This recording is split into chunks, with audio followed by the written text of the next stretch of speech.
Social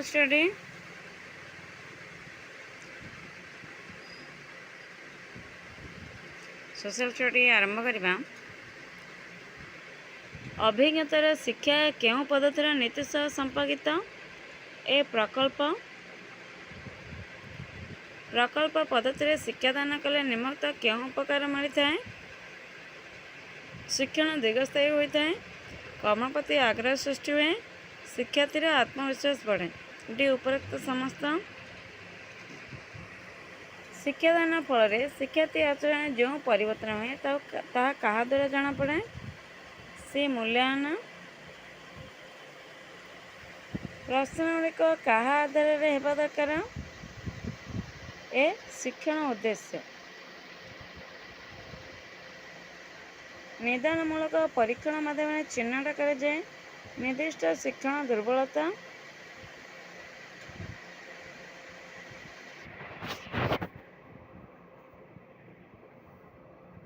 प्रकल्प पद्धति शिक्षादान कले निम्नलिखित केउं अपकार होता है?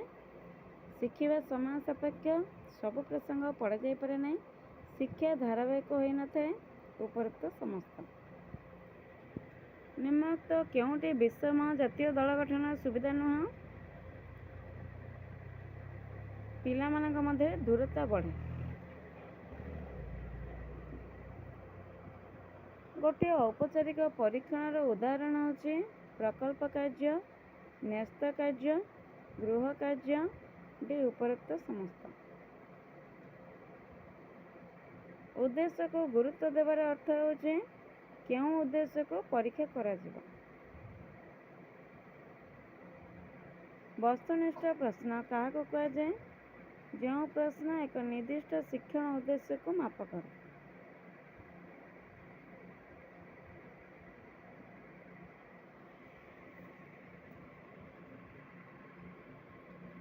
शिक्षादान शिक्षण प्रक्रिया केंद्र बिंदु होइछे सी शिक्षार्थी।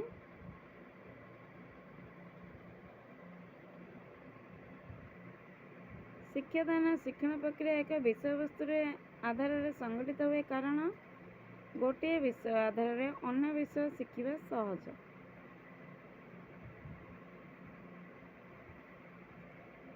घटना नाम धारणा आदि संपर्क में मन पकाइबा सामाजिक विज्ञान शिक्षार केउं उद्देश्य संपर्कित? ज्ञान।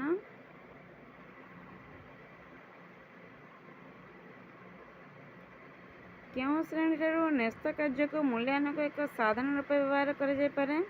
डी चतुर्थ। 105 उद्देश्य को गुरुत्व देवार कारण कौन?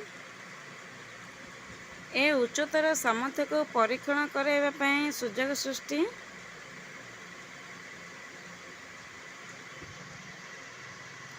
106 गोटे पाठरे एकाधिक कार्यावली व्यवहार कारण कौन? डी अवधारणा को भल भावे बुझिबा पई।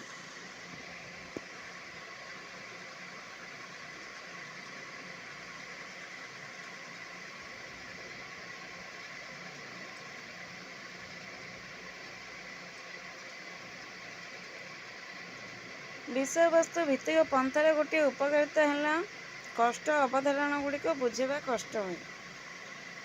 डी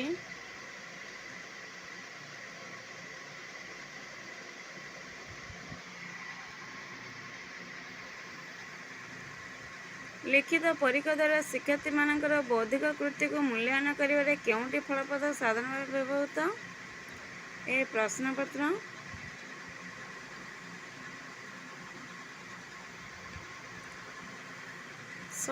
पठित विषय वस्तु विभिन्न क्षेत्र उपरे गुरुत्व देवा कारण कौन?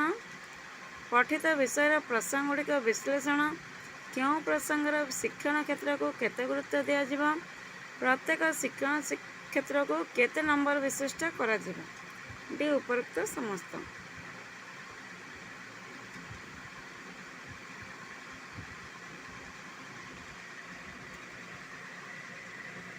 निम्नोक्त मध्य केउंटी निर्वाचनमूलक वस्तुनिष्ठ प्रश्न नुह? ए विकल्प उत्तर नथिबा शून्यस्थान पूरण।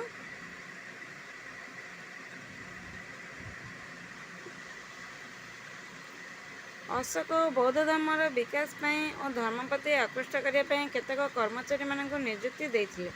ସେ ବ୍ୟକ୍ତିମାନଙ୍କୁ କ'ଣ କୁହାଯାଏ? ଏ. ଧର୍ମ ମହାପାତ୍ର।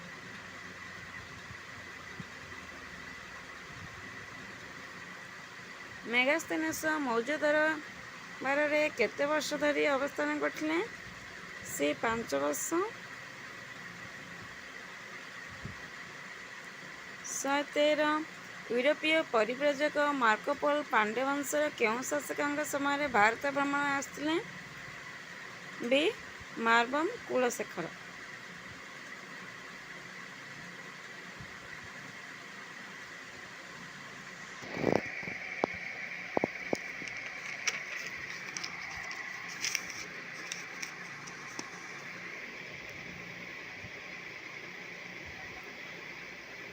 ନିମ୍ନୋକ୍ତ ମଧ୍ୟରୁ କେଉଁ ଓଡ଼ିଶାରେ ପ୍ରସିଦ୍ଧ କୋଣାର୍କର ସୂର୍ଯ୍ୟ ମନ୍ଦିର ନିର୍ମାଣ କରିଥିଲେ? ବି. ପ୍ରଥମ ନରସିଂହ ଦେବ।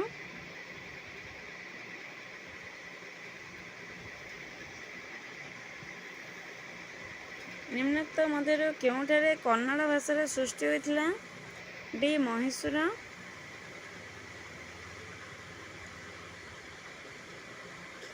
ମହମ୍ମଦ ବିନ୍ ତୁଗଲକ ତାମ୍ର ମୁଦ୍ରା ପ୍ରଚଳନ କରାଇଥିବାରୁ କେଉଁ ରାଜ୍ୟରେ ବାଧା ସୃଷ୍ଟି କରିଥିଲା? ବି. ବାଣିଜ୍ୟ କାରବାର। ମୋଗଲ ଶାସକମାନଙ୍କ ମଧ୍ୟରୁ କାହାକୁ ବିଫଳ ଶାସକ କୁହାଯାଏ? ବି. ହୁମାୟୁନ୍। କାଙ୍ଗରା ଦୁର୍ଗ ନିମ୍ନୋକ୍ତ ମଧ୍ୟରୁ କେଉଁ ସ୍ଥାନରେ ଅବସ୍ଥିତ? ସେ ପଞ୍ଜାବ। ଇଂରେଜମାନେ ଓଡ଼ିଶାର କେଉଁ ସ୍ଥାନରେ ବାଣିଜ୍ୟ କୁଟୀର ନିର୍ମାଣ କରିଥିଲେ? ସେ ବାଲେଶ୍ୱର। ନିମ୍ନୋକ୍ତ କେଉଁ ସମୟରୁ କପିଳେନ୍ଦ୍ର ପ୍ରଚଳନ କରାଯାଇଥିଲା? ଏ. କପିଳେନ୍ଦ୍ର ଦେବ ସିଂହାସନ ଆରୋହଣ କରିବା ବର୍ଷ।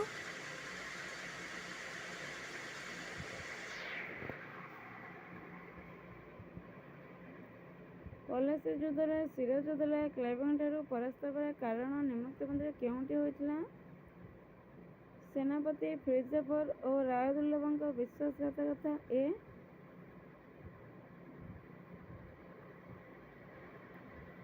ବ୍ରିଟିଶ ଇଷ୍ଟ ଇଣ୍ଡିଆ କମ୍ପାନୀ ଭାରତର ସୁରତଠାରେ ପ୍ରଥମ ସ୍ଥାୟୀ ବସତି ସ୍ଥାପନ କରିବାର ଅନୁମତି ଜାହାଙ୍ଗୀରଙ୍କଠାରୁ ପାଇଥିଲା। ଏଥିପାଇଁ କେଉଁ ଇଂରେଜ ବ୍ୟକ୍ତିଙ୍କ ଭୂମିକା ରହିଥିଲା? ସି. Captain Hawkins.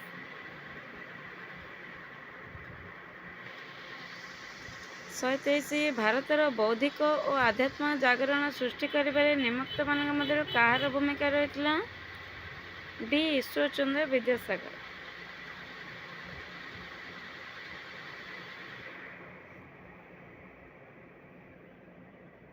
ନିମ୍ନୋକ୍ତ କେଉଁ ସମ୍ରାଟ ଜୈନ ଧର୍ମର ପୃଷ୍ଠପୋଷକତା କରିଥିଲେ? ସେ ଖାରବେଳ।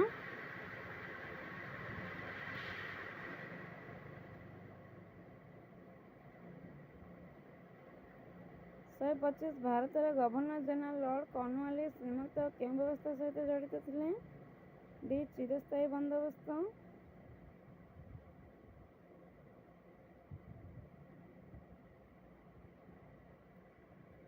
ଆମ ଦେଶର ସମ୍ବିଧାନ ପ୍ରଣୟନ ସଭା କେବେ ବସିଥିଲା? ସେ 1946 ମସିହା ଡିସେମ୍ବର 9 ତାରିଖ।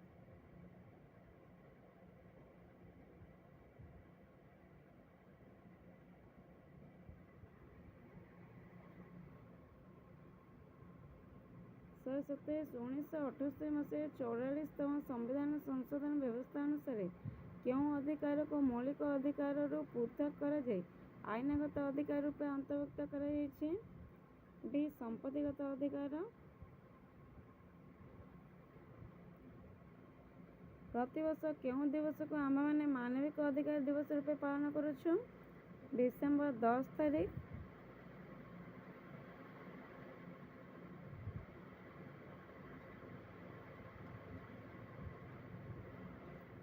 ପଞ୍ଚାୟତି ରାଜ ବ୍ୟବସ୍ଥାରେ ପଞ୍ଚାୟତ ସମିତିର ନିମ୍ନୋକ୍ତ ମଧ୍ୟରୁ କେଉଁମାନେ ବେସରକାରୀ ସଭ୍ୟ ଅଟନ୍ତି? ଏ. ପଞ୍ଚାୟତ ସମିତି ସଭ୍ୟ। ନିମ୍ନୋକ୍ତ ମଧ୍ୟରୁ କେଉଁଟି ଚାପଦାନକାରୀ ଗୋଷ୍ଠୀ ନୁହେଁ? ଡି. ଆନ୍ନା ଡି. ଏମ୍. କେ।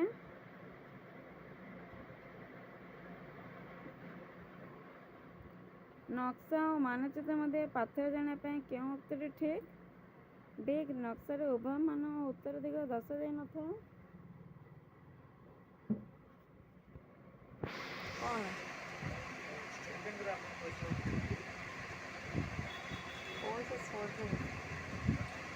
କ'ଣ କ'ଣ ଦରକାର?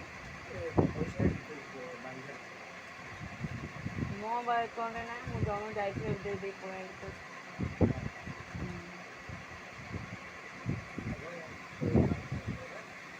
ବାନ୍ଧୁଥିଲେ ମୋ ପାଖରେ ଏବେ ନାହିଁ, ମୋ ପାଖରେ ଥିଲେ ମୁଁ ତମର ନେବି କାହାକୁ ବାନ୍ଧିବି।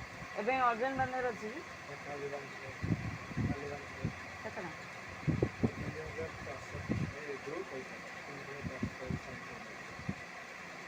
କାଲି ବାନ୍ଧିବା କଥା।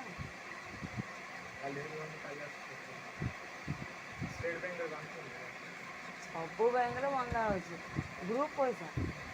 ଲୋନ୍ ନା କ'ଣ? ଲୋନ୍ ତ ବ୍ୟାଙ୍କରେ ବାନ୍ଧି ହେବ। ଲୋନ୍ ତ କାହାକୁ ଦେଇନି ବାନ୍ଧି ହେବ।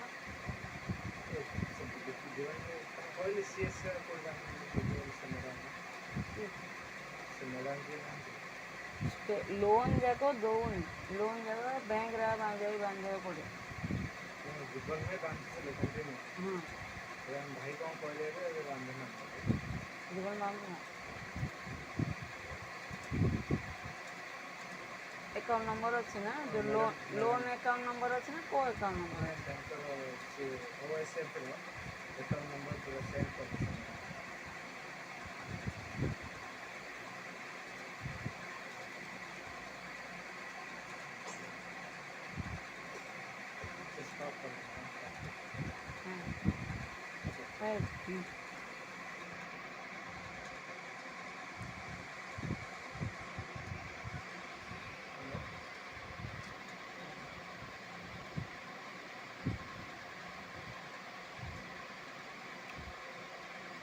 ନକ୍ସା ଓ ମାନଚିତ୍ର ମଧ୍ୟରେ ପାର୍ଥକ୍ୟ ଜାଣିବା ପାଇଁ କେଉଁ ଉକ୍ତିଟି ଠିକ୍?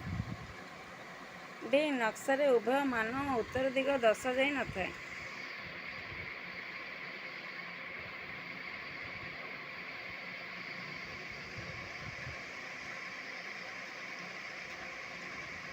ଆକାଶ ମେଘୁଆ ଥିବା ରାତିରେ ଆକାଶ ନିର୍ମଳ ଥିବା ରାତିଠାରୁ ଅଧିକ ଗରମ ଅନୁଭୂତ ହୁଏ।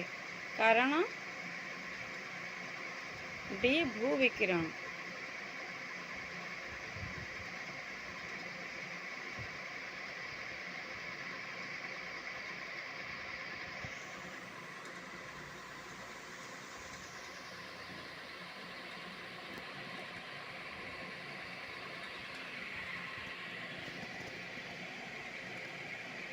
ଭୂମିରୂପ ସର୍ପ କାହା ଦ୍ୱାରା ସୃଷ୍ଟି ହୁଏ? ସି. ହିମବାହ।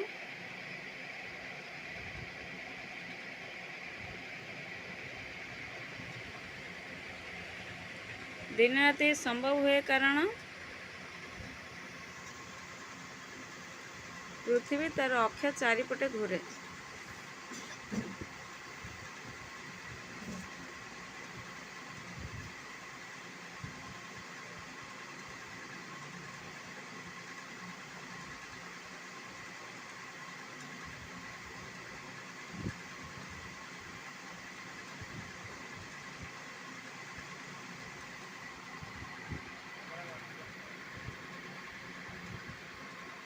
ମାନଚିତ୍ରରେ ମାନ କେଉଁ ଉପାୟରେ ଦର୍ଶାଯାଉଥିଲେ? ମାନଚିତ୍ର ବଡ଼ କିମ୍ବା ଛୋଟ କଲେ ମଧ୍ୟ ମାନରେ କୌଣସି ପରିବର୍ତ୍ତନ ହୁଏ ନାହିଁ। ସି. ରେଖା ଦ୍ୱାରା।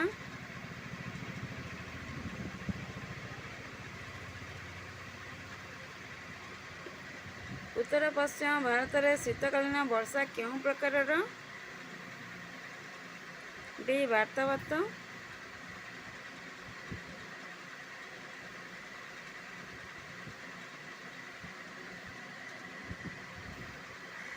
ଏଲ୍‌ନିନୋ କ'ଣ? ଡି. ଏକ ସାମୟିକ ଉଷ୍ଣ ସାମୁଦ୍ରିକ ସ୍ରୋତ।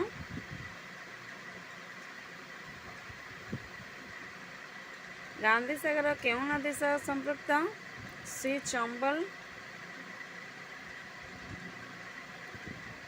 କୋଇଲା ଭିତ୍ତିକ ଲୌହ ଇସ୍ପାତ କାରଖାନା ତୁଳନାରେ ଆଲୁମିନିୟମ ଶିଳ୍ପଶକ୍ତି ଉତ୍ସଠାରୁ ବହୁ ଦୂରରେ ସ୍ଥାପିତ।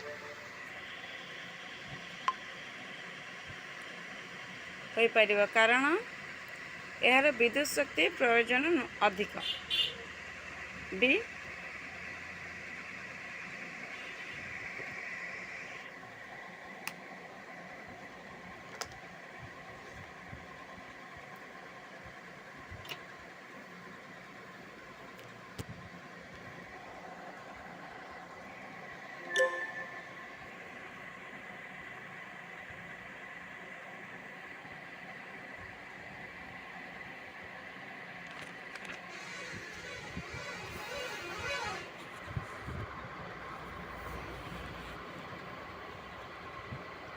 ଭାରତରେ ସବୁଜ ବିପ୍ଳବର ମୁଖ୍ୟ କାରଣ କେଉଁଟି?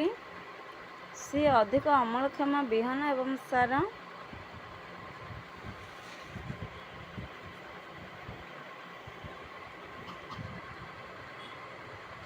ନିମ୍ନୋକ୍ତ କେଉଁ ପର୍ବତମାଳାର ଉଭୟ ପାର୍ଶ୍ୱରେ ଅଲଗା ଅଲଗା ପ୍ରକାର ପ୍ରାକୃତିକ ଉଦ୍ଭିଦ ଦେଖାଯାଏ? ଡି ପଶ୍ଚିମଘାଟ ପର୍ବତମାଳା।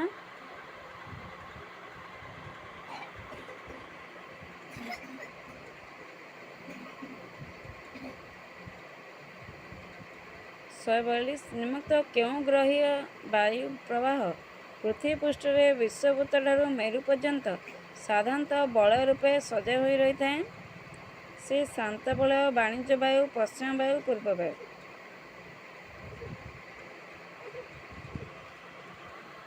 ଓଡ଼ିଶାର କେଉଁ ଜିଲ୍ଲାରେ କୃଷ୍ଣକାର୍ପାସ ମୃତ୍ତିକା ଦେଖାଯାଏ ନାହିଁ? ସି ସୁନ୍ଦରଗଡ଼। କ୍ରାନ୍ତୀୟ ବାର୍ତ୍ତାବର୍ତ୍ତ ଗୁଡ଼ିକର ସାଧାରଣତଃ କେଉଁଠି ସୃଷ୍ଟି ଏବଂ ବୃଦ୍ଧି ଘଟିଥାଏ? କେବଳ ଜଳଭାଗ ଉପରେ। ସି ଶୈବାଳ ସାଗର କେଉଁ ଜଳଭାଗରେ ଅବସ୍ଥିତ? ଡି ଉତ୍ତର ଆଟଲାଣ୍ଟିକ୍ ମହାସାଗର।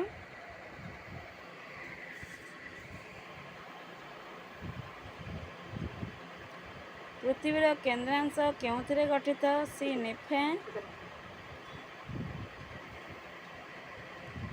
କେଉଁ ପ୍ରକାର ଜଳସେଚନ କମ୍ ଜଳରେ ଅଧିକ ଜମି ଜଳସେଚିତ କରାଯାଇପାରିବ? ଡି ସିଞ୍ଚନ ମୁନ୍ଦା ଜଳସେଚନ ଦ୍ୱାରା। ନିମ୍ନସ୍ଥ ଓଡ଼ିଶାର କେଉଁ ଜିଲ୍ଲା ନାମ ଅନୁସାରେ ସ୍ଥାନଟି ମଧ୍ୟ ଅଛି? ସି ବୌଦ୍ଧ। ନିମ୍ନୋକ୍ତ କେଉଁ ବଳୟଟି ବଳୟଗୁଡ଼ିକ ଭୂମିକମ୍ପ ପ୍ରବଣ?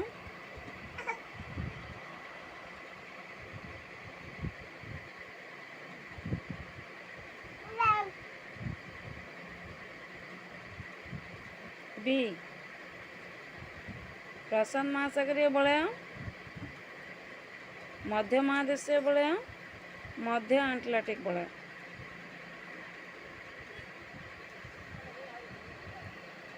ଭୂକମ୍ପର ଉପକେନ୍ଦ୍ର। ଭୂକମ୍ପ କେନ୍ଦ୍ର ଠିକ୍ ଉପରକୁ ଲମ୍ବ ଭାବରେ ଭୂମିପୃଷ୍ଠସ୍ଥ ନିକଟତମ ସ୍ଥାନ।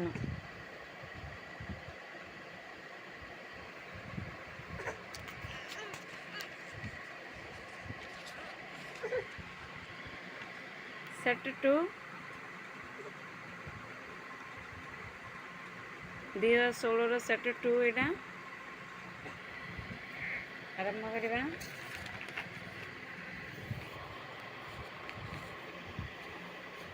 Child development ପେଡାଗୋଗି।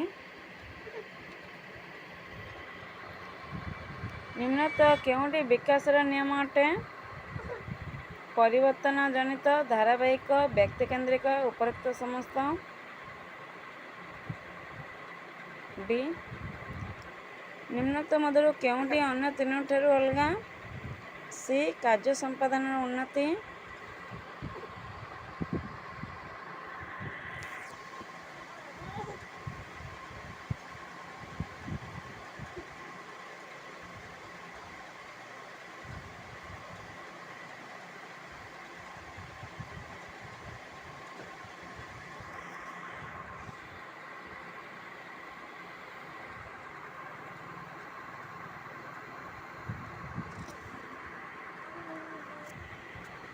ତିନି ପିତାମାତା ଖେଳିବା ପାଇଁ ବାରଣ କଲେ ଶିଶୁମାନେ ବ୍ୟଥିତ ଭାବ ଦେଖାଦେଇଥାଏ। ଏହା ଶିଶୁର ମାନସିକ ସ୍ୱାସ୍ଥ୍ୟ ସମ୍ପର୍କିତ ନିମନ୍ତେ କେଉଁ କାରଣ ଅଟେ? ଡି ମନସ୍ତାପିତ। ଲକ୍ଷ୍ୟସ୍ଥଳରେ ପହଞ୍ଚିବା ପର୍ଯ୍ୟନ୍ତ ଆମେ ଅସଫଳ ପ୍ରକ୍ରିୟାକୁ ସଂଶୋଧିତ କରିଥାଉ। ଏହା କେଉଁ ଶିକ୍ଷଣ ତତ୍ତ୍ୱ ସହ ସମ୍ପର୍କିତ ଅଟେ? ଡି. ପ୍ରଯତ୍ନ ପ୍ରମାଦ ତତ୍ତ୍ୱ। ନିମ୍ନୋକ୍ତ ମଧ୍ୟରୁ କେଉଁଟି ମୂଲ୍ୟାୟନ ସମ୍ପର୍କିତ ନୁହେଁ? ଡି. ଗୋପାଳ ପ୍ରତି ମିନିଟ୍ ପ୍ରତି 50ଟି ଶବ୍ଦ ଟାଇପ୍ କରିପାରୁଛି।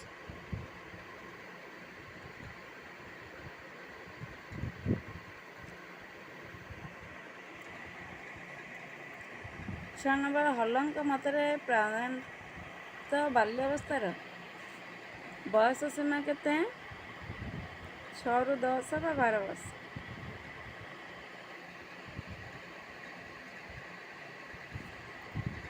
ଶିକ୍ଷାର୍ଥୀମାନଙ୍କଠାରୁ କୌଣସି ପୂର୍ବ ନିର୍ଦ୍ଧାରିତ ଧରଣର ଉତ୍ତର ପାଇଁ ତଥା ସେମାନଙ୍କ ଚିନ୍ତନକୁ ସକ୍ରିୟ କରିବା ପାଇଁ ଯେଉଁ ପ୍ରଶ୍ନ ପଚରାଯାଏ ତାକୁ କେଉଁ ପ୍ରଶ୍ନ କୁହାଯାଏ?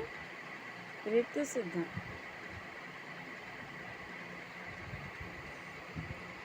ନିମ୍ନୋକ୍ତ ମଧ୍ୟରୁ କେଉଁଟି ପର୍ଯ୍ୟବେକ୍ଷଣ ପଦ୍ଧତି ସହ ସମ୍ପର୍କିତ ନୁହେଁ? ଡି. ତାକୁ କେହି ପର୍ଯ୍ୟବେକ୍ଷଣ କରୁଛି ଶିକ୍ଷାର୍ଥୀ ଜାଣିବ। କାର୍ଲ ମାର୍କ୍ସଙ୍କର ନୂତନ ସମାଜତତ୍ତ୍ୱ ନିମ୍ନୋକ୍ତ କେଉଁଟି ସହିତ ସମ୍ପର୍କିତ ଅଟେ? ସି. ସୃଜନଶୀଳତା। ନିମ୍ନୋକ୍ତ ମଧ୍ୟରୁ କେଉଁଟି ପେଶୀୟ ଶିକ୍ଷଣ ଅନ୍ତର୍ଗତ ନୁହେଁ? ସି. ମଶା ମାରିବା।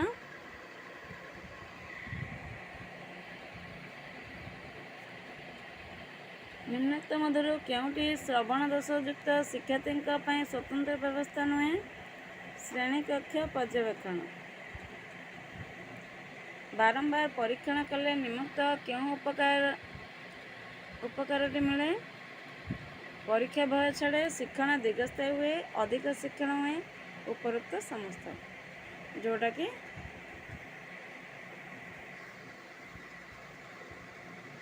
ଯେଉଁଟାକି ଆମ ଉପରେ ଲାଗୁ।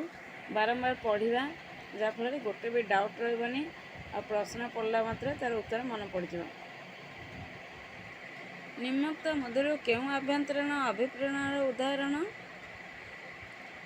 କ୍ଷୁଧା, ତୃଷ୍ଣା, ରକ୍ତ ସଞ୍ଚାଳନ, ଉପରୋକ୍ତ ସମସ୍ତ।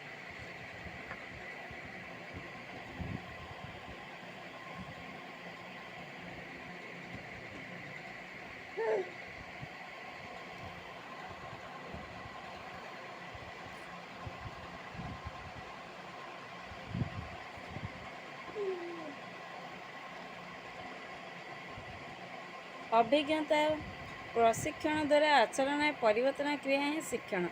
ଏହି ସଂଜ୍ଞା କିଏ ପ୍ରଦାନ କରିଥିଲେ? ଏ. ଗେଟ୍ସ।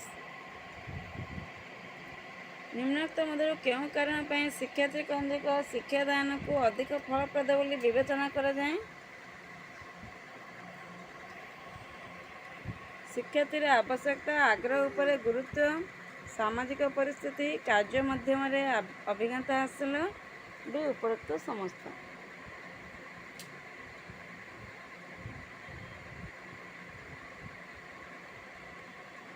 ନିମ୍ନୋକ୍ତ ମଧ୍ୟରୁ କେଉଁଟି ଦ୍ୱାରା ଆମେ ଶିକ୍ଷାର୍ଥୀର ଶିକ୍ଷଣ ଅଗ୍ରଗତି ସମ୍ପର୍କରେ ଆମେ ବିଭିନ୍ନ ତଥ୍ୟ ଆହରଣ କରିବାର ସୁଯୋଗ ପାଇଥାଉ? ଡି. ଉପରୋକ୍ତ ସମସ୍ତ।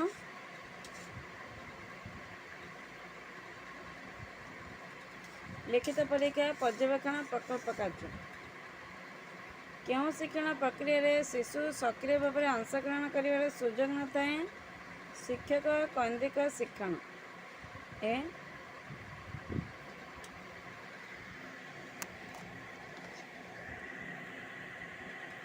ପିଲାମାନଙ୍କର ସାମାନ୍ୟ ସଫଳତା ଦେଖିଲେ ତାକୁ ସ୍ୱୀକୃତି ଦେବାକୁ ହେବ। ଏହା କେଉଁ ଶିକ୍ଷଣ ନୀତି ସହିତ ସମ୍ପର୍କିତ? ପରିଣାମ ନୀତି।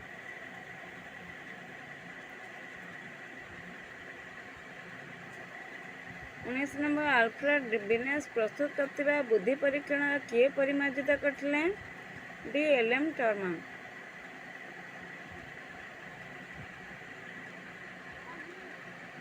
ନିମ୍ନୋକ୍ତ ମଧ୍ୟରୁ କେଉଁଟି ବୁଦ୍ଧିର ଅର୍ଥକୁ ସୂଚାଏ? ଅନୁଭୂତିରୁ ଶିକ୍ଷା ଲାଭ କରିବା ସାମର୍ଥ୍ୟ, ସମସ୍ୟା ସମାଧାନ ଦକ୍ଷତା, ଚିନ୍ତା କରିବାର କ୍ଷମତା, ଡି. ଉପରୋକ୍ତ ସମସ୍ତ।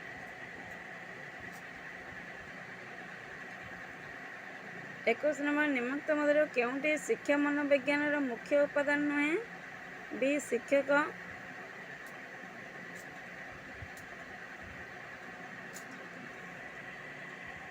ନିମ୍ନୋକ୍ତ କେଉଁ ମୂଲ୍ୟାୟନ ଶିକ୍ଷାର୍ଥୀ ଶ୍ରେଣୀ ପ୍ରବେଶ କଲାବେଳେ କରାଯାଏ? ବ୍ୟବସ୍ଥାନ। ସି। ନିମ୍ନୋକ୍ତ କେଉଁ ପ୍ରକ୍ରିୟା ମାଧ୍ୟମରେ ଶିକ୍ଷାର୍ଥୀର ଆଚରଣଗତ ପରିବର୍ତ୍ତନ ହୁଏ? ଶିକ୍ଷଣ ପ୍ରକ୍ରିୟା, ଶିକ୍ଷାଦାନ ପ୍ରକ୍ରିୟା, ଦଳଗତ ଆଲୋଚନା, ଉପରୋକ୍ତ ସମସ୍ତ। ବସ୍ତୁନିଷ୍ଠ ପ୍ରଶ୍ନର ଉତ୍ତର ଦେବା ପାଇଁ ନିମ୍ନୋକ୍ତ କେଉଁଟିର ଆବଶ୍ୟକତା ପଡ଼ିଥାଏ? ସ୍ମରଣ ଶକ୍ତି, ବିଚାର ବୁଦ୍ଧି, ସୂକ୍ଷ୍ମ ବିବେଚନା, ଉପରୋକ୍ତ ସମସ୍ତ। ଗୋଟିଏ ପ୍ରଶ୍ନର ବିଶ୍ୱସନୀୟତା ନିମ୍ନୋକ୍ତ କେଉଁ ପଦ୍ଧତିରେ ମାପ କରାଯାଏ? ପରୀକ୍ଷଣ, ପୁନଃ ପରୀକ୍ଷଣ ପଦ୍ଧତି, ସମତୁଲ୍ୟ ପଦ୍ଧତି, ଅର୍ଦ୍ଧକରଣ ପଦ୍ଧତି, ଉପରୋକ୍ତ ସମସ୍ତ।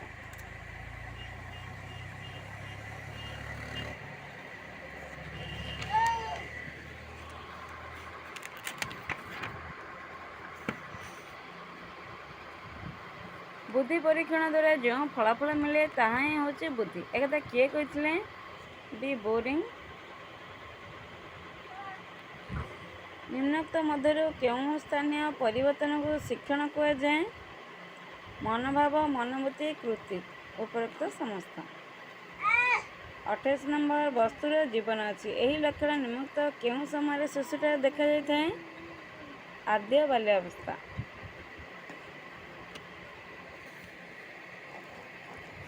ବିଷୟଭିତ୍ତିକ ପାଠ୍ୟକ୍ରମ ପ୍ରସ୍ତୁତ କଲାବେଳେ ନିମ୍ନୋକ୍ତ କେଉଁଟିକୁ ବିଚାରକୁ ନିଆଯାଏ ନାହିଁ? ବ୍ୟକ୍ତିର ମୌଳିକ ସାମାଜିକ ଆବଶ୍ୟକତା। ହରିର 2.1 120 ମାନସିକ ବୟସ 18 ହେଲେ ତାର ଶାରୀରିକ ବୟସ କେତେ? 15।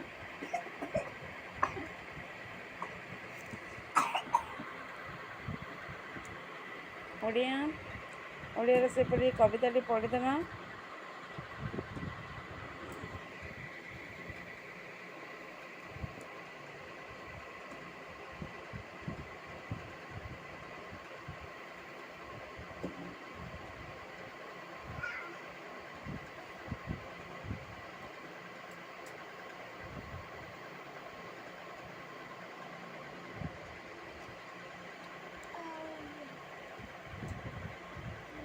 एकतीस नंबर ଏହି କବିତାର କବି କିଏ?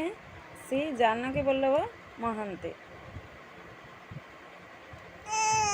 ଛୋଟର ବଡ଼ ହେବାର ସମ୍ଭାବନାକୁ କବି କାହା କାହା ମାଧ୍ୟମରେ ଉପସ୍ଥାପନା କରିନାହାନ୍ତି?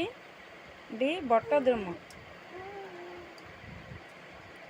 ଲଳିତ ସ୍ୱର କାହା ପ୍ରାଣରେ ଅମୃତ ଢାଳିଥାଏ? ଡି ବିଧୁର।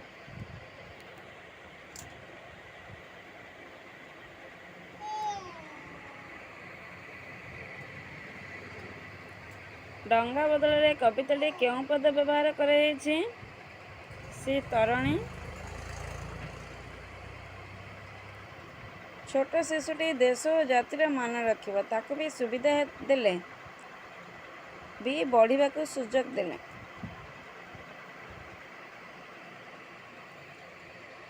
ସେପରି ଗଦ୍ୟଟି ବି ପଢ଼ିଦେବା।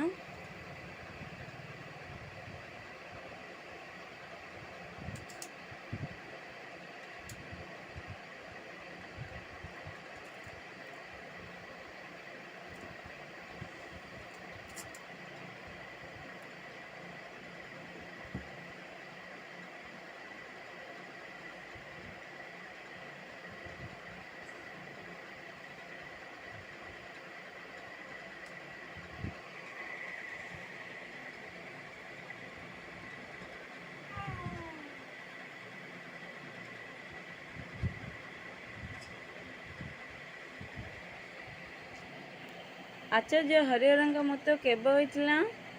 1971। ସଂସାରର ସମସ୍ତ ମାୟାମୋହ ତୁଟାଇ ଯେଉଁ ଲୋକ ଭଗବତ ଆରାଧନା ପ୍ରତିମୁହୂର୍ତ୍ତ ବ୍ୟୟ କରନ୍ତି ତାକୁ କ'ଣ କହନ୍ତି? ସେ ସନ୍ନ୍ୟାସୀ। ଆଚାର୍ଯ୍ୟ ହରିହର ମଲାବେଳକୁ ତାଙ୍କର କେତେ ଟଙ୍କା ଥିଲା? ଡି କିଛି ନଥିଲା। ଆଚାର୍ଯ୍ୟ ହରିହର ଶେଷ ଜୀବନର କେଉଁଠାରେ ରହୁଥିଲେ? ସେ ଭୂଦାନ ଅଫିସରେ। ପ୍ରକୃତ ଭଗବତ ସେବା କହିଲେ କ'ଣ ବୁଝାଯାଏ? ଡି ଦୁସ୍ଥ ନିଷ୍ପେଷିତ ଦରିଦ୍ର ଆତ୍ମାର ସେବା। କଲ କଲ ସଲସଲ ରୁଗୁ ରୁଗୁ ଏଗୁଡ଼ିକ କି ପ୍ରକାର ଅବୟ? ଅନୁଭୂତିମୂଳକ। ବି 42 ମା ପିଲାଟିକୁ ଶୁଆଇଦେଲେ ରେଖାଙ୍କିତ ପଦଟି କି କ୍ରିୟା? ବି ପ୍ରେରଣାତ୍ମକ କ୍ରିୟା।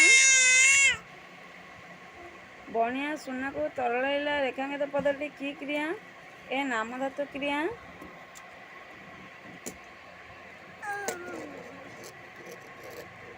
ତୁମେ ନିଜେ ନିଜକୁ ଚିହ୍ନ ଏହା କି ପ୍ରକାର ସର୍ବନାମ? ଏ ପୁରୁଷବାଚକ।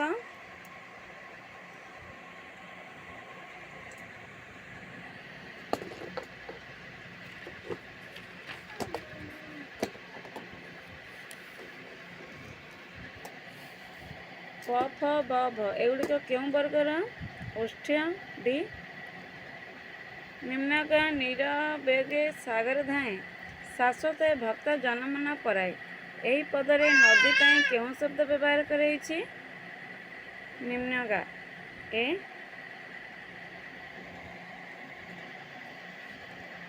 କେଉଁଟି ପବନର ପ୍ରତିଶବ୍ଦ ନୁହେଁ?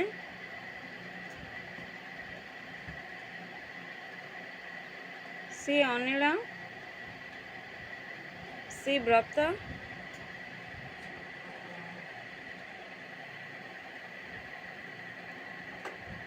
କେଉଁଟି ଠିକ୍? ସି ଦୂରବସ୍ଥ।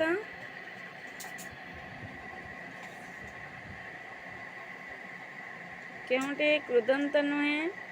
ଏ ଦାଶରଥୀ।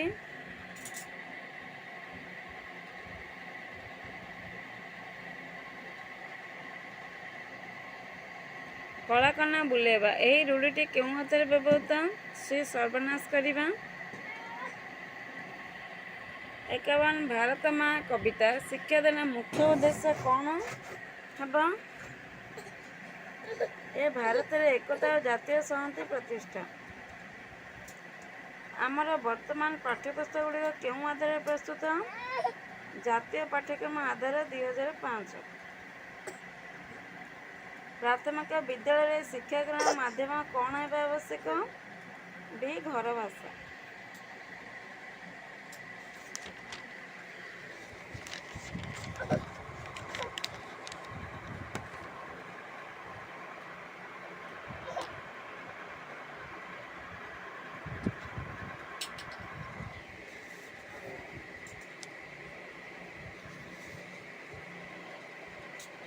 ସ୍ୱଶିକ୍ଷଣ ଦକ୍ଷତାର ବିକାଶ ହେଲେ ଶିଶୁର କେଉଁ ସୁବିଧା ହୁଏ? ଶିଶୁକୁ ଅଧିକ ଶ୍ରମ କରିବାକୁ ହୁଏ ନାହିଁ। ବି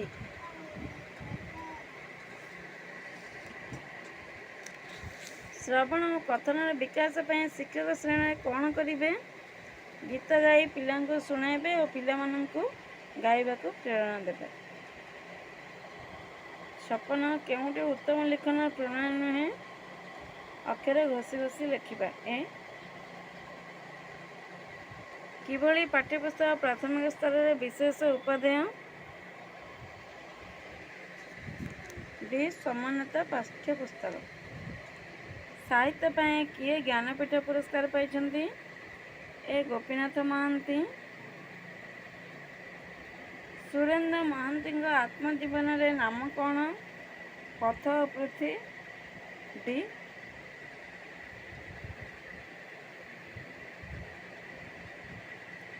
ରାମାୟଣ ଗଦ୍ୟଟି ଶିକ୍ଷାଦାନ ଦେବାର ଉଦ୍ଦେଶ୍ୟ କ'ଣ? ସି ମଧୁସୂଦନଙ୍କ ଗଦ୍ୟଶୈଳୀ ସହିତ ପିଲାଙ୍କୁ ପରିଚିତ କରାଇବା। English.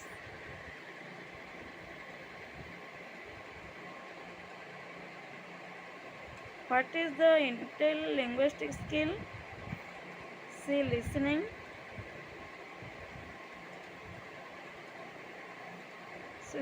Correct articulation is required in B. Speaking. A larger eye span helps in reading with speed. C. Language learning is the prime focus in this. A. Prose.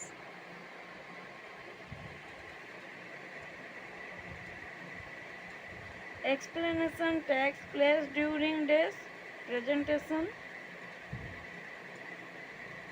A flow chart helps in speaking and writing. B. Composition writing should start with dash guided type.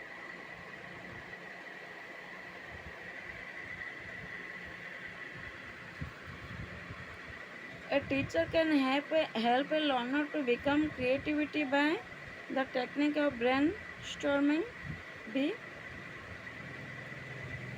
RCFC Act process proposes multilingual education. B. When the learner decides the evaluation criteria themselves before a task, it is rubric. A. ସେପରି ପ୍ୟାସେଜଟି ପଢ଼ିବା।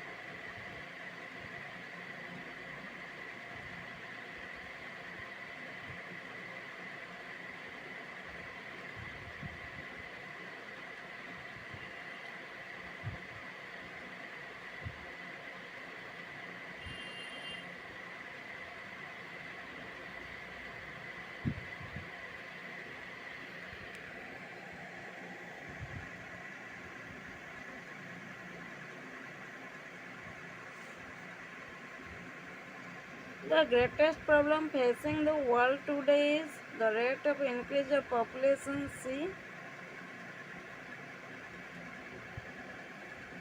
The enormous increase in population is due to the spread of knowledge, the practice of death control, the work of doctors and paramedical staff, all the above.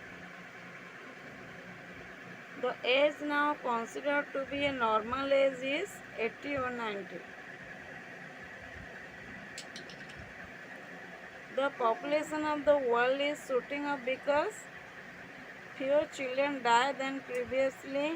People live longer. Scientists are working to stamp out deadly disease. All the above.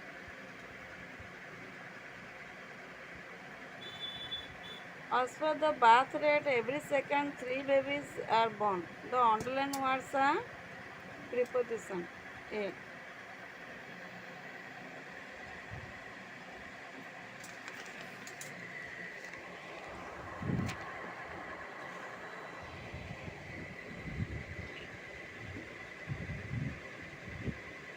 ସେପରି ପୋଏମ୍ଟି ପଢ଼ିବା।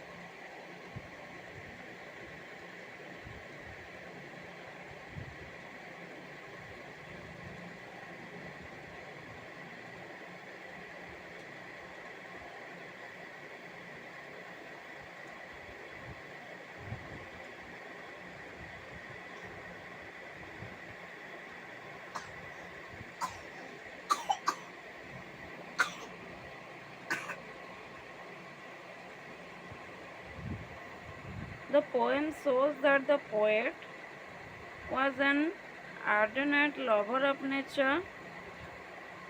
B. Had great passion for adventure. She always wanted to unravel the mysteries of nature. D. All the above.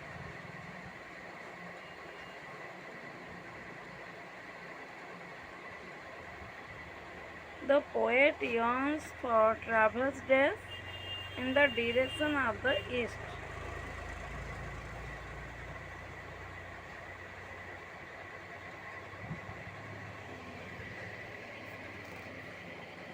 When once the voice is heard, the underlined word means the call of distant countries.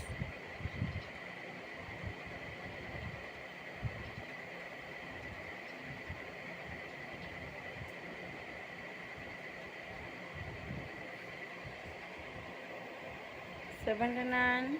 Come I may but go, I must means that I, in course of my wanderings, I may arrive in a port, I must not settle down there, I must go out to other places, all the above.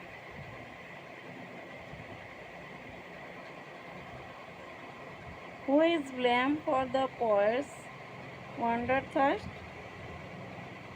The attention of stars, the sun, the sky, and roads.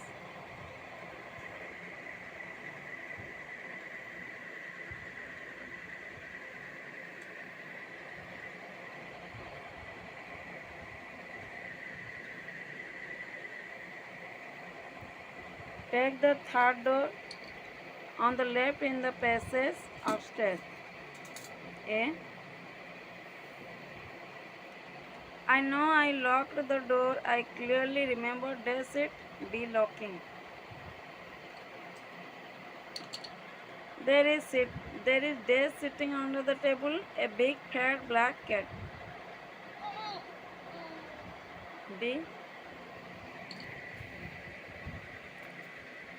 Man evolved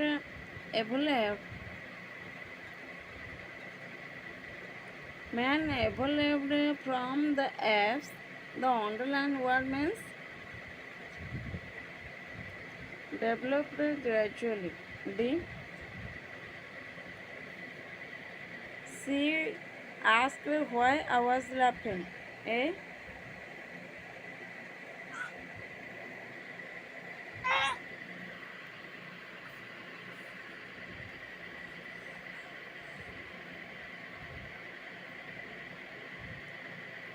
The passive of have they come to any decision yet is has any decision been come to yet? D. She said that if she days the time she would have come here. A.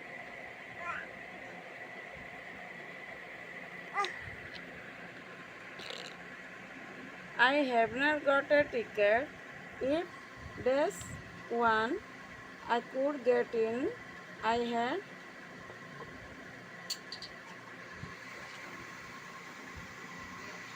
He speaks in broken English. The underlined item means all the above. D.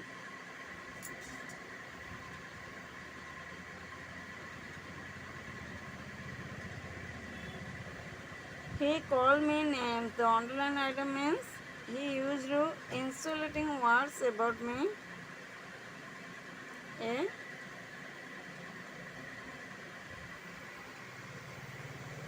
Social study.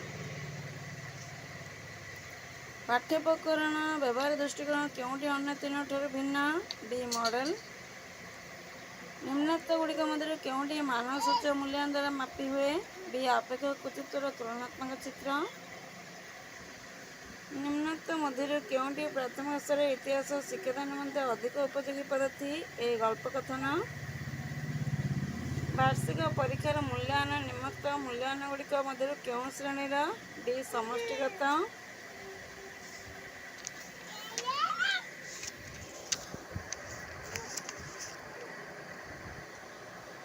निम्नोक्त मध्य क्योंटी क्षेत्र परिभ्रमण पद्धति माध्यम शिक्षादान उपादेयता नुहे? कर्म माध्यम ज्ञान आहरण सुजोग. निम्नोक्त मध्य क्यों सामाजिक मूल्यबोध इतिहास सहित संपृक्त नुहे? सृजनशीलता. क्योंटी अभिनय पद्धति माध्यम इतिहास पाठदान द्वारा शिक्षार्थी लाभ कर सुफल मध्य गोटे नुह अतीत जीवंत हो उठे.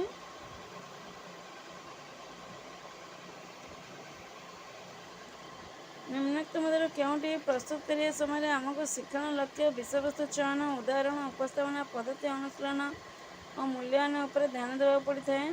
बी. पाठ योजना. क्योंटी कलापटा कार्य सहित संपर्कित नुहे? सी. लिखा संगे संगे लिभाई देवे.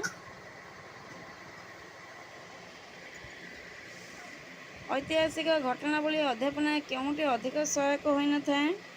मार्गदर्शी पुस्तिका. बी. ମୋ ଛୁଆ ଉଠିପଡ଼ାନ୍ତି ତ ସେଥିପାଇଁ ସ୍ପିଡ଼୍ରେ ସରେଇ ଦେଉଛି। ଶିକ୍ଷାର୍ଥୀମାନଙ୍କ ସାକ୍ଷାତକାର ଦୁର୍ବଳତା ଦୂର କରିବା ପାଇଁ ଶିକ୍ଷକ କ'ଣ କରିବା ଉଚିତ? ଶ୍ରେଣୀରେ ବାଚିକ ପ୍ରଶ୍ନ ଉପରେ ଗୁରୁତ୍ୱ ଦେବେ। ଡି, ଭୂଗୋଳର ସ୍ୱରୂପ ଦୃଷ୍ଟିକୋଣରୁ କେଉଁଟି ଠିକ୍? ଏ ସମସ୍ତ।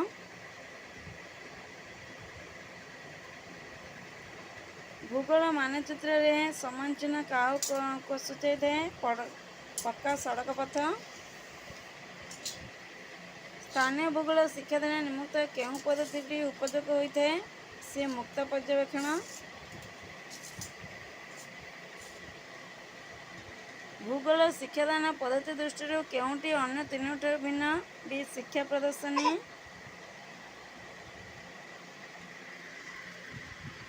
କେଉଁ ପ୍ରକାର ପ୍ରଶ୍ନ ପ୍ରସ୍ତୁତ କରିବା ଜଟିଳ ଓ ସମୟ ସାପେକ୍ଷ କିନ୍ତୁ ମୂଲ୍ୟାୟନ ନିର୍ଭୁଲ ସହଜ ହୋଇଥାଏ? ଏ ବସ୍ତୁନିଷ୍ଠ। ଜଣେ ଶିକ୍ଷକ ଷଷ୍ଠ ଶ୍ରେଣୀର ପିଲାମାନଙ୍କୁ ଦୁଇଟି ଦଳରେ ବିଭକ୍ତ କରି ସ୍ଥାନୀୟ ପଦାର୍ଥଗୁଡ଼ିକ ବିନିଯୋଗ କରି ଭୂଗୋଳକୁ ପ୍ରସ୍ତୁତ କରିବା ପାଇଁ କହିଲେ। ଏହା ଭୂଗୋଳ ଶିକ୍ଷାଦାନ କେଉଁ ପଦ୍ଧତି ସୂଚାଉଛି? ଡି, ପ୍ରକଳ୍ପ ପରିଚାଳନା।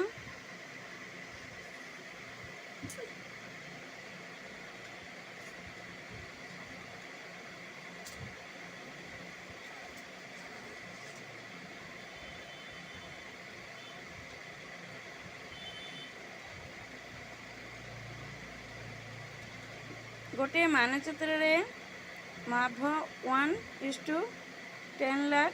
ଉକ୍ତ ମାନଚିତ୍ରରେ ଦୁଇଟି ସ୍ଥାନ ମଧ୍ୟରେ ଦୂରତା 4 ସେମି ହେଲେ ଭୂମି ଉପରେ ସ୍ଥାନ ଦୁଇଟିର ପ୍ରକୃତ ଦୂରତା କେତେ? 40 କିମି।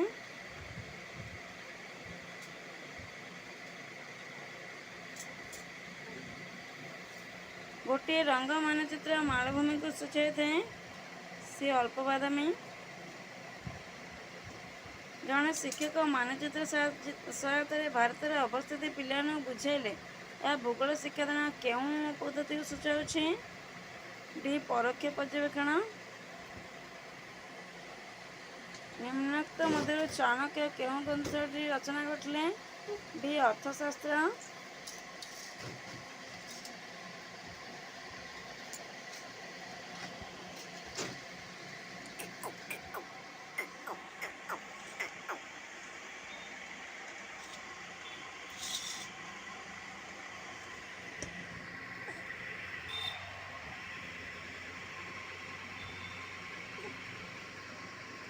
ନିମ୍ନୋକ୍ତ କେଉଁ ଯୁଗରେ ତାମିଲ ସାହିତ୍ୟର ବିକାଶ ଘଟିଥିଲା? ସଙ୍ଗମ ଯୁଗ। ଡି, ଚୋଳମାନଙ୍କ ଶାସନ ସମୟରେ ବ୍ରାହ୍ମଣମାନେ ବାସ କରୁଥିବା ଗ୍ରାମଗୁଡ଼ିକ କ'ଣ କୁହାଯାଏ? ଏ, ବ୍ରହ୍ମାଦେୟ।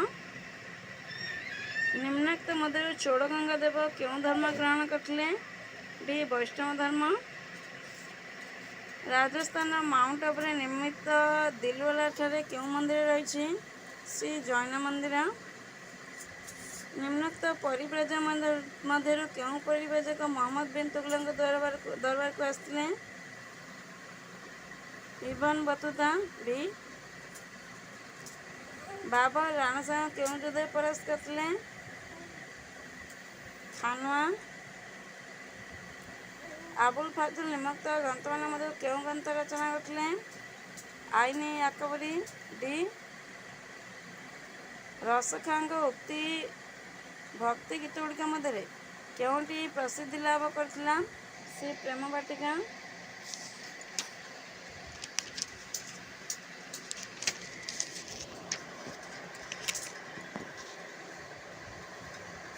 ରାଜା ମାନସିଂହଙ୍କ ପୃଷ୍ଠପୋଷକତାରେ ସଙ୍ଗୀତର ବିଭିନ୍ନ ରାଗଗୁଡ଼ିକର ନିୟମ ନିମ୍ନୋକ୍ତ ମଧ୍ୟରୁ କେଉଁ ପୁସ୍ତକରେ ଲିପିବଦ୍ଧ ହୋଇଥିଲା? ଡି, ମାନ କୌତୂହଳ।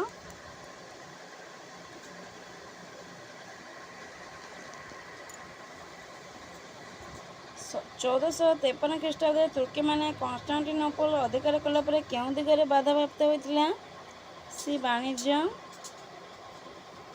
ଭାରତରେ ପ୍ରଥମ ଇଞ୍ଜିନିୟରିଂ କଲେଜ କେଉଁଠାରେ ସ୍ଥାପିତ ହୋଇଥିଲା?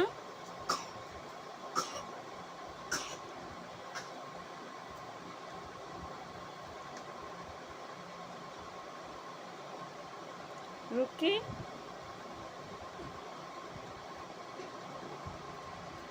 ନିମ୍ନ ନିମ୍ନୋକ୍ତ ଦେଶମାନଙ୍କ ମଧ୍ୟରୁ କେଉଁ ଦେଶରେ ବିପ୍ଳବ ଟେନିସ୍ ପଡ଼ିଆ ଶପଥ ଠାରୁ ଭୟଙ୍କର ରୂପ ନେଇଥିଲା?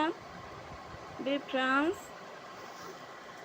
ନିମ୍ନୋକ୍ତ ବ୍ୟକ୍ତିମାନଙ୍କ ମଧ୍ୟରୁ କିଏ ଦକ୍ଷ ଚିତ୍ରକାର ଅଟନ୍ତି? ବସ୍ୱାନୀ। ରେଗୁଲେଟିଂ ଆକ୍ଟ କେଉଁ ଉଦ୍ଦେଶ୍ୟରେ ପ୍ରଣୟନ କରାଯାଇଥିଲା? ସି ଭାରତରେ ଥିବା କମ୍ପାନୀ ଶାସକକୁ ନିୟନ୍ତ୍ରଣ କରିବା ପାଇଁ।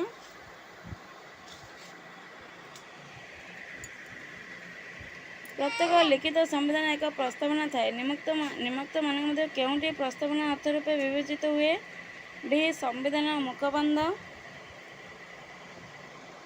ଆମ ସମ୍ବିଧାନରେ 395ଟି ଧାରା ରହିଥିବା ସମୟରେ କେତେଗୋଟି ଅନୁସୂଚୀ ରହିଛି? ଏ 8ଟି। ନିମ୍ନୋକ୍ତ ମଧ୍ୟରୁ କେଉଁଟି ମାନବ ଅଧିକାର ପ୍ରକୃତ ଅର୍ଥ ହୋଇଥାଏ? ମଣିଷ ଭଳି ବଞ୍ଚିବା ପାଇଁ ତା'ର ଅଧିକାରକୁ। ନିମ୍ନୋକ୍ତ ସରକାର ବ୍ୟବସ୍ଥାମାନ ମଧ୍ୟରୁ କେଉଁଟି ସର୍ବପ୍ରାଚୀନ ଶାସନ ବ୍ୟବସ୍ଥା ଅଟେ? ରାଜତନ୍ତ୍ର। ଡି। ନିମ୍ନୋକ୍ତ କାର୍ଯ୍ୟମାନଙ୍କ ମଧ୍ୟରୁ କେଉଁ କାର୍ଯ୍ୟଟି ଆଞ୍ଚଳିକ ଦଳର କାର୍ଯ୍ୟକ୍ରମ ଅନ୍ତର୍ଭୁକ୍ତ ନୁହେଁ? ଜାତୀୟ ସମସ୍ୟା ଓ ଜାତୀୟ ସ୍ୱାର୍ଥ ଉପରେ ଗୁରୁତ୍ୱ ଦେଇନଥାନ୍ତି। ଏ। ମାନଚିତ୍ରରେ ମହାସାଗର ତଳର ଜଳରାଶି ଦର୍ଶାଇବା ପାଇଁ ଗାଢ଼ ନୀଳ ରଙ୍ଗ ବ୍ୟବହୃତ ହେଲେ ମହାସପନା ଜଳରାଶିର ମଧ୍ୟ କେଉଁ ରଙ୍ଗ ବ୍ୟବହୃତ ହେବ? ଈଷତ୍ ନୀଳ।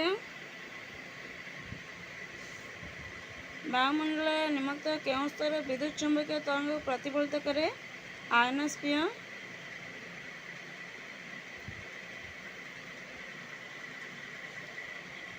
ନିମ୍ନୋକ୍ତ ଗୁଡ଼ିକୁ ଯୋଡ଼ ଏବଂ ଠିକ୍ଟିକୁ ବାଛ।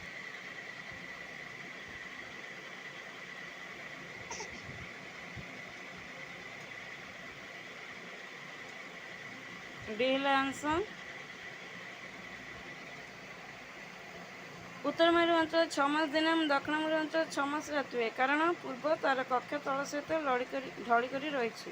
ବି। ମାନଚିତ୍ରରେ ମାନ ସାଧାରଣତଃ କେତୋଟି ଉପାୟରେ ଦର୍ଶାଯାଇଥାଏ? ବି 3।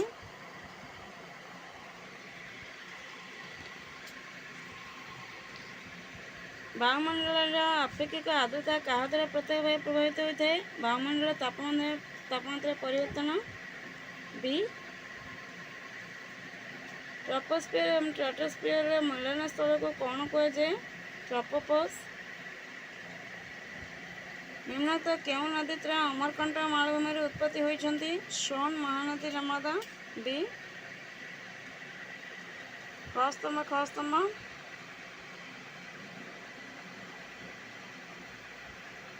ଯୋଉଟାକି ଏ ହେଲା ଆନ୍ସର।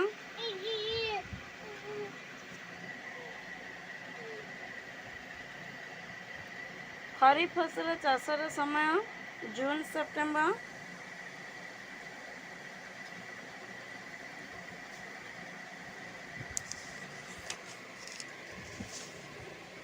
କୌଣସି ବ୍ୟକ୍ତି ମାନସ ଚାନ୍ଦିପୁର ଏବଂ ପାଲମ ଅଭୟାରଣ୍ୟ ପରିଦର୍ଶନ କରିବା ପାଇଁ ଇଚ୍ଛୁକ। ତା'ର ନିମ୍ନୋକ୍ତ କେଉଁ ରାଜ୍ୟକୁ ଯିବାର ଆବଶ୍ୟକତା ନାହିଁ? ସି ପଶ୍ଚିମବଙ୍ଗ।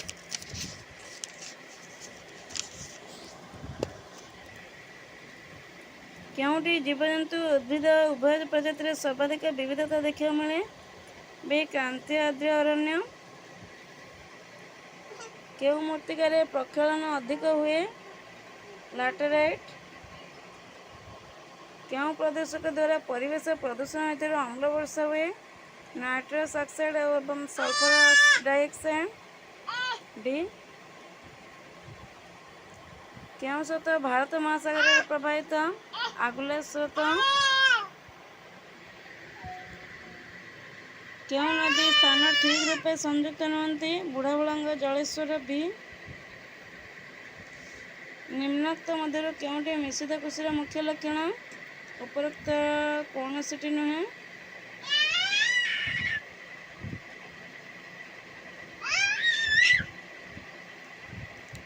କେଉଁ ଫସଲ ରପ୍ତାନି କରି ଭାରତ ସର୍ବାଧିକ ବିଦେଶୀ ମୁଦ୍ରା ଅର୍ଜନ କରେ? ଚା'।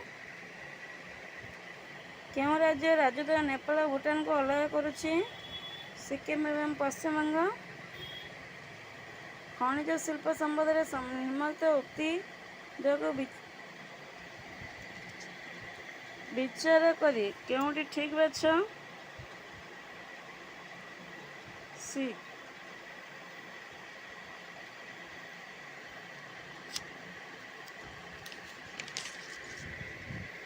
तेरा आंसर सर